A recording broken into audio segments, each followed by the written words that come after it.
पढ़ाएंगे अधिगम। तो कॉपी पेन लेके तैयार हो जाइए और हमारी तरफ ध्यान दीजिए, हमारे बोर्ड की तरफ। अधिगम को अंग्रेजी में कहते हैं लर्निंग। अधिगम को क्या कहते हैं अंग्रेजी में? लर्निंग।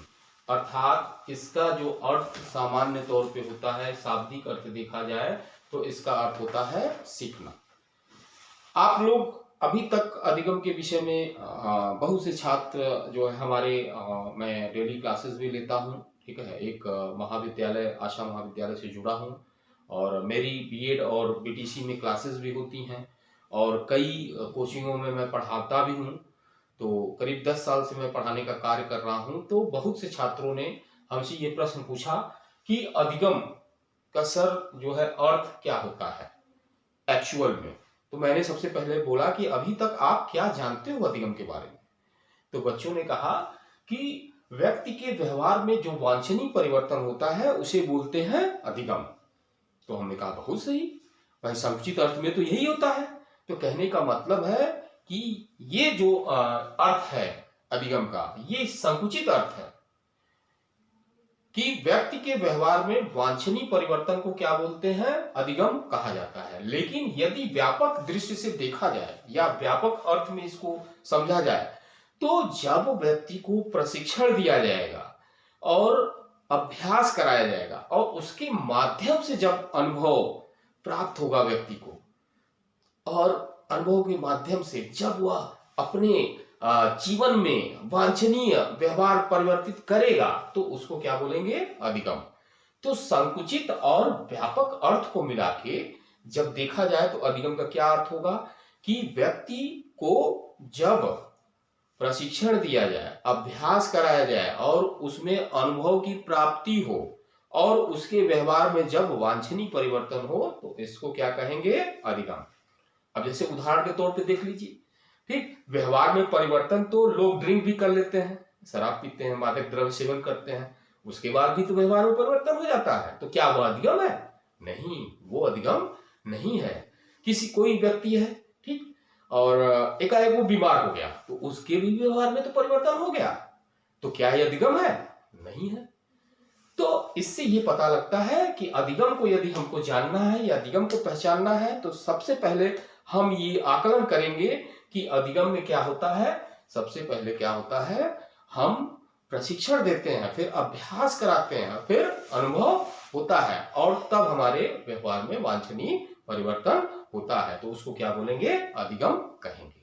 ठीक, उदाहरण के रूप में यदि उदाहरण भी आप सोचना चाहते हैं तो उदाहरण भी ले सकते हैं कि जैसे हम कॉलेजों में पढ़ते हैं तो सबसे पहले हमको प्रशिक्षण दिया जाता है, फिर अभ्यास कराया जाता है, फिर हमारे अंदर अनुभव प्राप्त होता है और हमारे व्यवहार में क्या हो जाता है? परिवर्तन हो जाता है, वांछनीय परिवर्तन हो जाता है और हम उस चीज को सीख लेते हैं और पहले से हमारा जो ज्ञान परिवर्तित हो जाता है और हम अपने लक्ष्य की प्राप्ति की ओर बढ़ जाते हैं।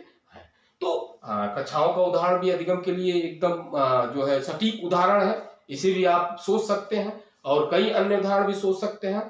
तो आशा करता हूं कि आप अधिगम के अर्थ को समझ गए होंगे। तो यहाँ पे मैं कुछ लिख रहा हूं, उसको भी देख लें, ठीक, ताकि आने वाले भविष्य में आपको इससे संबंधित कोई परेशानियों का सामना न करना पड़े।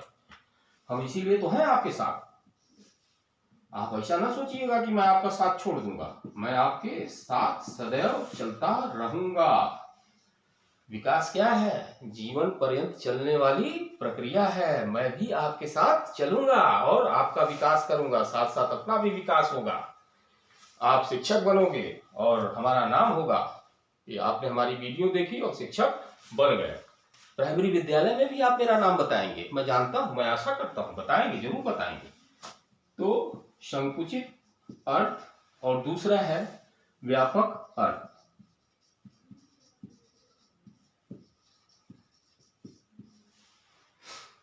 संकुचित अर्थ और व्यापक अर्थ। अब संकुचित अर्थ में क्या होगा? व्यक्ति के व्यवहार में होने वाले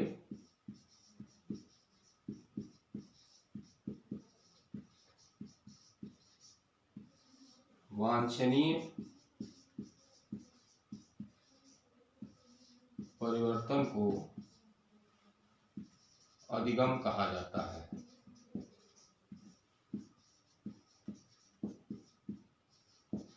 अब जब यहां पर पहले क्या होगा, प्रशिक्षण होगा और फिर क्या होगा, अभ्यास होगा। सो तो नहीं रहे हैं भैया, सोइए मत, जागिए और उठो, जागो और बदलो। स्वामी विवेकानंद ने यही कहा था कि यदि आप सो गए तो सो गए, अगर जागे हैं तो जग जाइए और अभी से अधिगम शुरू कर दीजिए।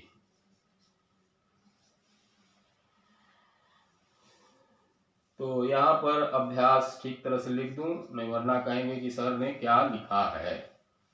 प्रशिक्षण, अभ्यास और अनुभव के द्वारा जो व्यवहार में वांछनीय परिवर्तन होता है उसे व्यापक अर्थ कहा जाता है।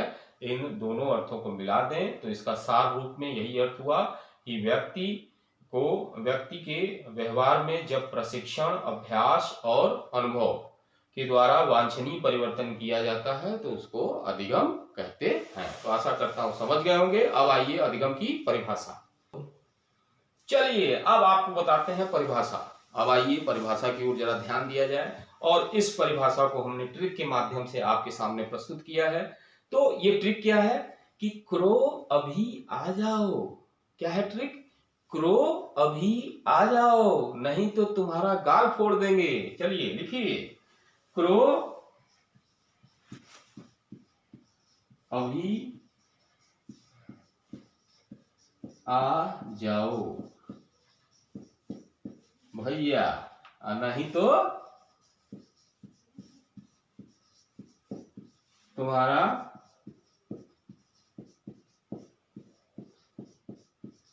गाल फोड़ देंगे।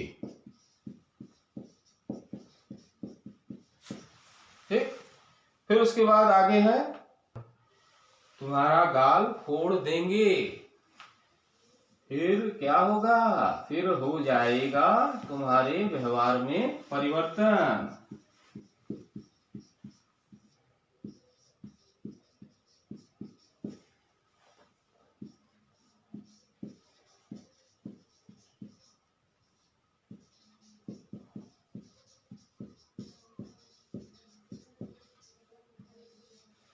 परिवर्तन, फिर उसके बाद लेते रहना गेट के अंदर अनुभव एवं प्रशिक्षण।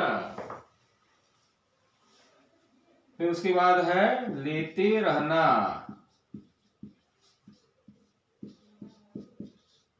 गेट के अंदर अनुभव एवं प्रशिक्षण।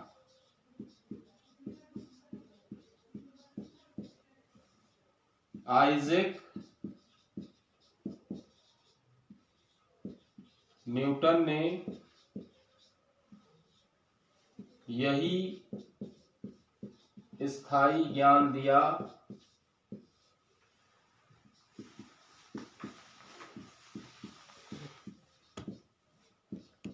कि नर तुम उत्तर दो।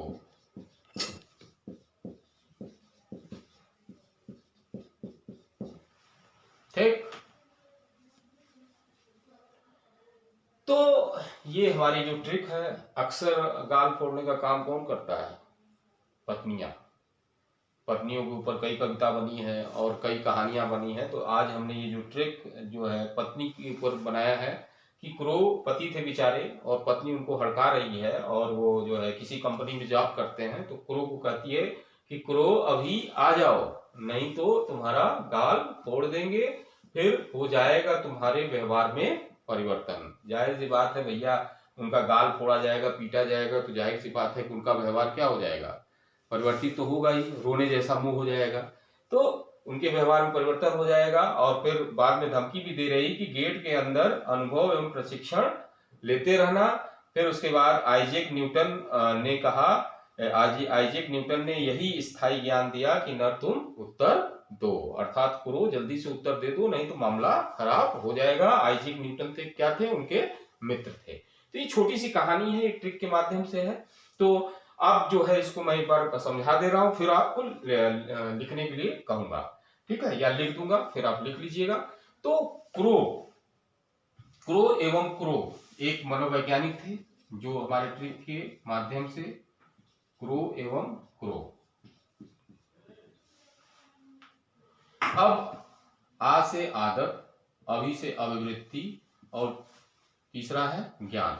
यहां से परिभाषा को मिटा देते हैं।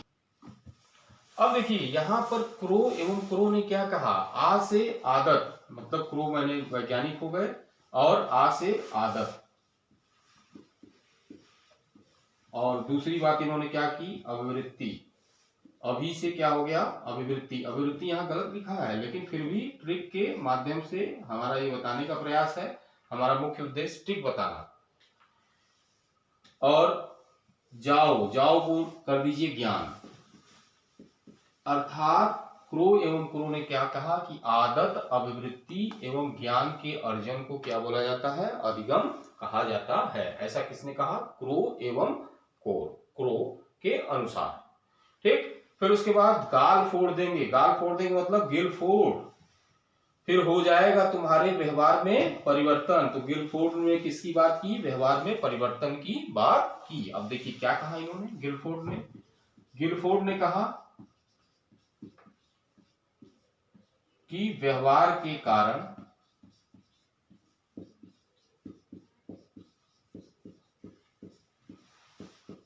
व्यवहार में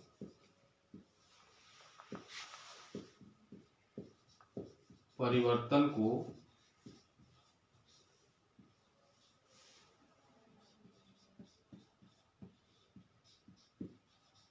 अधिगम कहा जाता है, ठीक, अधिगम कहते हैं। ये किसने कहा था, क्रो एवं सॉरी गिलफोर्ड ने कहा था।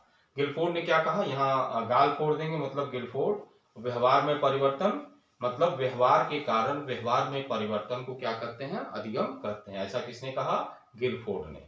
अब आइए गेट्स के अनुसार, यहाँ पर गेट का मतलब क्या है, मनोवैज्ञानिक गेट्स हैं। ऊपर का थोड़ा सा मैं मिटा दे रहा हूं, आप नोट कर लीजिएगा।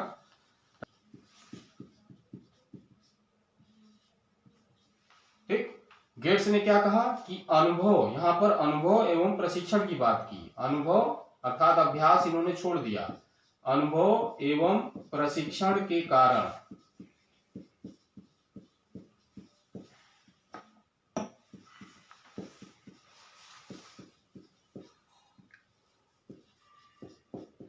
जो व्यवहार में परिवर्तन होता है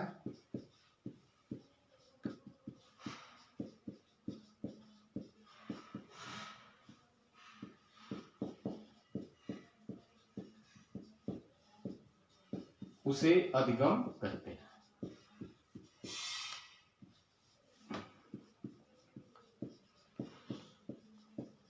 ये किसने कहा था, गेट्स ने। यहाँ गेट्स कर लीजिए, मनोवैज्ञानिक, अनुभव एवं प्रशिक्षण दोनों रहेगा। इन्होंने अनुभव एवं प्रशिक्षण के बारे में बात की थी। तो गेट्स के अनुसार अनुभव एवं प्रशिक्षण के कारण जो व्यवहार में परिवर्तन होता है उसे अधिगम कहते हैं। इसके अलावा आइजैक न्यूटन, अब अगला मनोवैज्ञानिक कौन है, आइजैक न्यूटन।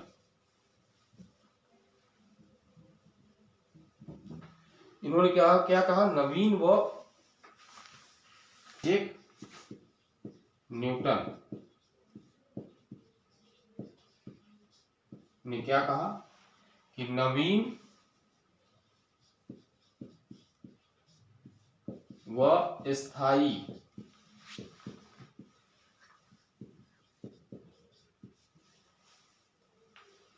ज्ञान के कारण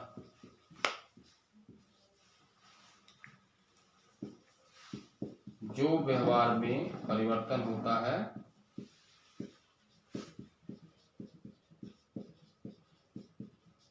उसे अधिगम कहा जाता है। अर्थात इन्होंने नवीन और स्थायी, अर्थात कोई ज्ञान नया हो और स्थायी हो और उसके कारण जो व्यवहार में परिवर्तन होता है उसको क्या बोलते हैं, अधिगम कहा जाता है। अब यहाँ से आपका ये हो गया, आइजैक न्यूटन क्लियर हो गया, तो यहाँ से हम मिटा दे रहे हैं आइजैक न्यूटन। तो नर तुम उत्तर दो, मतलब स्कीनर। स्कीनर ने क्या कहा था कि अधिगम उत्तरोत्तर अनुकूलन की प्रक्रिया है। उत्तरोत्तर अनुकूलन की प्रक्रिया है।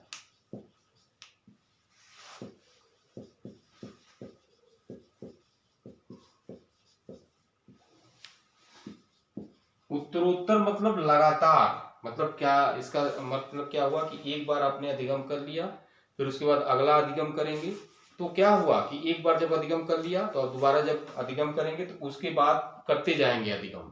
उत्तरोत्तर मतलब लगातार अधिगम, मतलब लगातार एक अधिगम किया उसके अनुकूल हो गए, फिर दूसरा अधिगम किया उसके अनुकूल हो गए, फिर तीसरा अधिगम किया उसके अनुकूल हो गए। तो अधिगम क्या है? उत्तरोत्तर अनुकूलन की प्रक्रिया है। किसने कहा था? स्कीनर ने कहा था। तो ये रहा परिभाषा अधिगम का। तो ये अब हमने आज आपको अधिगम के विषय में बताया। कल जो अधिगम का नेक्स्ट भाग होगा, नेक्स्ट वीडियो में अपलोड करूंगा। आज जो है अधिगम का अर्थ, अधिगम की परिभाषा, ये यहीं तक हुआ। थोड़ा सा ये लंबा चैप्टर है और यहाँ से प्रश्न आते हैं, इसलिए थोड़ा इसमें 3-4 वीडियो डालनी पड़ेंगी। ठीक, मैं वीडियो का रूप छोटा छोटा डालता हूँ ताकि आप जो है ध्यान से थोड़ी ही देर पढ़ें, लेकिन उस चीज़ को अच्छी प्रकार से आप समझें। तो इसलिए ये कई पार्ट में रहेंगे वीडियो, और आशा करता हूँ कि आपको समझ में आया होगा आज। ठीक है, अगर कोई भी चीज़ ना समझ में आए तो आप कमेंट बॉक्स में हमको लिख सकते हैं। ठीक, और कोई जो है अच्छा टॉपिक अगर यदि आपको लगा हो तो कमेंट्स में पॉजिटिव कमेंट दीजिए, हमें उत्साह मिलेगा और हम अन्य जो है इससे संबंधित जो है अन्य जो आपको पढ़ना चाहिए, जो आपको तैयारी करना चाहिए, उससे संबंधित अन्य वीडियो भी जल्द से जल्द अपलोड करूंगा। मनोविज्ञान की पूरी वीडियो आपको अपलोड करूंगा। धन्यवाद। शुभ रात्रि।